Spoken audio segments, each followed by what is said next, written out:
Assalamu alaikum everyone. My name is Khalid Khan and you are watching a video of Learn English with Khalid Khan. Well listeners, today we are learning topic 25, modal verbs, and the topic is possibility and certainty. और possibility के आगे assumption लिखा हुआ है और certainty के आगे लिखा हुआ है logic. तो अभी मैं शेयर करता हूँ ये क्यों लिखा हुआ है. Let's talk about title sentence. It can get very cold in here at night. यहाँ पर रात में बहुत ज़्यादा ठंडक हो सकती है, यानी कि सर्दी हो सकती है. और आज का जो टाइटल सेंटेंस है वो भी ज़बरदस्त है और पिक्चर भी आपको इंशाल्लाह अच्छी लग रही होगी. वेल एनीवे, आगे बढ़ते हैं. और आज का टॉपिक बहुत ज़्यादा इंटरेस्टिंग है क्योंकि इसके ज़रिए हम बात कर सकते हैं पॉसिबिलिटीज़ और सर्टेनिटीज़. और अभी मैं डिस्कस करता हूँ पॉसिबिलिटीज़ और सर्टेनिटीज़ क्या चीज़ है. जैसे कि आपको पता है हमने मॉडल वर्ब को 5 डिफरेंट टॉपिक में डिवाइड किया था. सबसे पहले हमने सीखा एबिलिटी, फिर offer, suggestion, advice and criticism, फिर उसके बाद हम परमिशन एंड रिक्वेस्ट की तरफ गए. फिर आज जो हम सीख रहे हैं वो है पॉसिबिलिटी और सर्टेनिटी. और इसके बाद हम सीखेंगे लास्ट टॉपिक जो होगा obligation, necessity, compulsion and prohibition. Now let's move on and अब समझते हैं कि पॉसिबिलिटी और सर्टेनिटी है क्या. We are learning how to use modal verbs to talk about possibility or certainty. यानी कि modal verb यूज करेंगे हम कि किस तरह हम possibility की बात करें और certainty की बात करें. As we talk about the possibility on behalf of our assumptions. अच्छा, possibility क्या होती है कि हम एक assume करते हैं, एक अंदाज़ा लगाते हैं वो कि कौन सी चीज़ कितनी पॉसिबल है. जैसे कि आज बारिश हो सकती है या नहीं हो सकती, आज कितनी ठंडक हो सकती है. यानी कि इस टाइप की जो सिचुएशंस होती हैं उनमें हम चीज़ों को ऑब्जर्व करते हैं, अस्यूम करते हैं कि कौन सी चीज़ कितनी % पॉसिबल है. And we share how something is certain और true on the basis of some logic. दूसरी तरफ हम पॉसिबिलिटी से आगे जब हम अस्यूम करते हैं तो वो हम लॉजिक की बिहाफ पे कोई चीज़ हम देखते हैं कि आज सूरज निकल रहा है तो यकीनन आज बारिश नहीं हो सकती. तो ये जो है हमारे पास हमारे जहन में लॉजिक है कि सूरज निकला हुआ है, बादल नहीं छाए हुए, तो इसका मतलब है बारिश नहीं हो सकती. तो ये सर्टेनिटी है, यानी कि कोई किसी चीज़ का हमें यकीन है लॉजिक की बिहाफ पे. ठीक है, तो इस तरह करके सारा मामला चल रहा होता है. Well anyway, let us understand both one by one. Now see, possibility के अंदर जो मॉडल वर्ब इस्तेमाल हो रहे हैं वो हैं मे, माइट, कैन एंड कुड. अच्छा, होता क्या है कि ये कौन सी चीज़ कितनी % तक हो सकती है, इसके लिए हम टीचर्स ने, हर टीचर का अपना अपना स्टाइल होता है, सिर्फ और सिर्फ आप लोगों को समझाने के लिए एक एस्टिमेटेड डिग्री को अस्यूम कर रखा होता है कि भाई मे का जो वर्ड है वो आप इस तरह समझ सकते हैं कि 50 to 70% कोई चीज़ पॉसिबल हो तो आप मे का वर्ड इस्तेमाल कर दिएगा. और माइट, कैन, कुड, ये 3 मॉडल वर्ब हैं. जब ये आप इस्तेमाल करना चाह रहे हो तो इसके मायने बन सकते हैं 30 to 40%.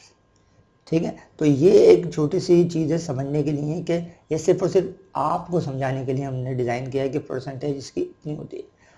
अच्छा, एक और चीज़ छोटी सी है कि हो सकता है कोई दूसरा टीचर हो वो % थोड़ी सी इस तरह बता दे कि 80 to 90% मे की है और 60 या 40% इस तरह करके. तो घबराना नहीं है, ये तो सिर्फ आपको अंडरस्टैंड करने के लिए है कि मे के मतलब थोड़ी सी ज़्यादा डिग्री, माइट, कैन, कुड की कम डिग्री है, बस दैट्स ऑल. चलें फिर असली बात की तरफ आते हैं. वो ये है कि सारा इज एब्सेंट टुडे. नहीं, मैं ऐसे ही बता रहा नहीं हूँ, ये एक सेंटेंस लिखा हुआ है जी. Sara is absent today, she may be ill. अब देखें, सारा जो है एब्सेंट है. अब एक बंदे ने उसकी अपनी फीलिंग शेयर करी कि हो सकता है कि वो इल हो. किसी के पास we don't have crystal ball, हमारे पास कोई जादू की बॉल नहीं है जिससे हम अंदाज़ा कर लेंगे कौन क्या कर रहा होगा. ठीक है, तो हमने क्या काम किया, छोटा सा ऑब्जर्वेशन, अस्यूम किए ये बात. तो वो है हमारी, हमने जो दिल में सोचा कि मे बी, हो सकता है, 70%, 50 to 70% हमने ऑब्जर्वेशन की इसकी कि ये ऐसा हो सकता है, क्योंकि वो अक्सर आती है और हो सकता है बीमार हो. अच्छा, दूसरी तरफ हो सकता है भाई किसी रिश्तेदारों के गई हो सारा और इस तरह के मामले. तो हमने जो अस्यूम किया वो हमने जुमले में बोल दिया. इसी तरह इसका दूसरा जुमला है इट माइट, कैन, कुड.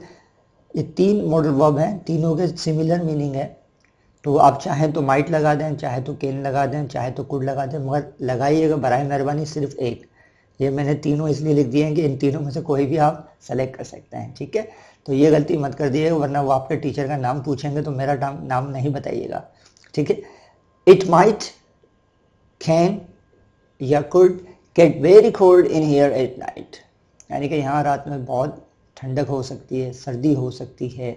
अब ये जो अस्यूम कर रहे हैं ये है लेस देन 30 to 40%, ठीक है।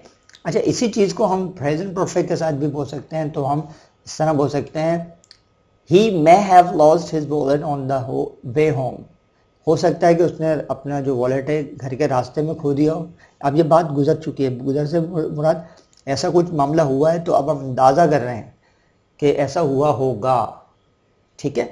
तो उसके अंदर भी हम ये चीज़ अप्लाई कर सकते हैं। अच्छा, अब जो जुमला आने वाला है वो बहुत इंटरेस्टिंग है और वो शाहरुख खान की फिल्मों में बहुत सुना गया है। क्या ख्याल है? I might have seen you somewhere before. जी हाँ, शाहरुख खान ये ज़रूर बोलता है कि मैंने कहीं आपको पहले कहीं देखा है। हो सकता है जूली की पार्टी में देखा हो, और फिर सामने से सामने वाला जवाब देता है हाँ मैं तो अक्सर पार्टीज में जाती रहती हूँ। वेल एनीवे, ये एक जुमला है, I might have seen you somewhere before. इसका मतलब ये है कि मैंने शायद पहले कहीं आपको देखा है, गुजरी हुई बात है, इसलिए हम कह रहे हैं शायद पहले कहीं देखा है। तो ये प्रेजेंट परफेक्ट के साथ भी इस्तेमाल कर सकते हैं हम इसको, ठीक है। अच्छा जी, माइट के अलावा आप कैन भी इस्तेमाल कर सकते हैं। कैन नहीं करिएगा और कुड भी नहीं किएगा, क्योंकि ये दूसरी तरफ इशारा ले जाएंगे। वो क्या होगा, पास्ट टाइम की एबिलिटीज़ वगैरह याद आ रही है हमको? जी हाँ, तो बेहतर ये होगा सिर्फ मे और माइट तक ही मामला रखें, ठीक है। That's good. आगे बढ़ते हैं। अब देखें सर्टेनिटी क्या होती है, किसी चीज़ का यकीन कि ऐसा होगा या हुआ होगा, ठीक है। तो इसके अंदर क्या होता है, एस्टिमेटेड डिग्री इसकी होती है विल, जो होता है विल, जो हम इसको फ्यूचर सिंपल के लिए इस्तेमाल करते हैं, फ्यूचर परफेक्ट के लिए, फ्यूचर प्रोग्रेसिव के लिए। तो ये होता है 100%। जैसे कि मैं कहूँ आई विल कम टुमारो या I will not come tomorrow, तो ये 100% वाली बात कर रहा हूँ मैं। मगर जब हम सर्टेनिटी की बात करते हैं तो हम बात करते हैं मस्ट। 99% श्योर होते हैं हम किसी चीज़ के बारे में कि ऐसा होगा या ऐसा करूँगा, ठीक है। तो हम मस्ट का इस्तेमाल करेंगे, MUST मस्ट। और जब हम इसका इनकार करेंगे, इम्पॉसिबल होगी कोई चीज़, तो हम कांट इस्तेमाल करेंगे, वो भी 99% निगेटिव में होगा कि ऐसा नहीं हो सकता। फॉर एग्जांपल, मैंने देखा बादल छाए हुए हैं, ठीक है, बहुत अच्छे काले बादल छाए हुए हैं। अब मैं बात कर रहा हूँ सर्टेनिटी की, मेरी लॉजिक कह रही है कि आज लाजमन बारिश होगी, ठीक है। तो अब मैं कह रहा हूँ इट मस्ट रेन टुडे। अगर सामने से अब दूसरा जुमले की एक और अस्यूम कर लेते हैं हम कि दूसरा जुमला ये है कि बादल बिल्कुल नहीं छाए हुए बल्कि सूरज निकला हुआ है। अब कोई मुझसे पूछता है आप क्या समझते हैं बारिश होगी आज, तो मैंने कहा इट कांट रेन टुडे, आज इम्पॉसिबल है कि बारिश हो जाए, ठीक है। तो ये चीज़ ज़रूर समझिएगा। क्लियर? क्या कहा? हाँ समझ गया, हाँ मुझे पहले ही पता था आप आराम से समझ जाएंगे। Well anyway, that will be Ayaan. ये अगेन एक जुमला बोल रहा हूँ मैं जो कि लिखा हुआ है जनाब अली, ठीक है। That will be Ayaan, he is usually late.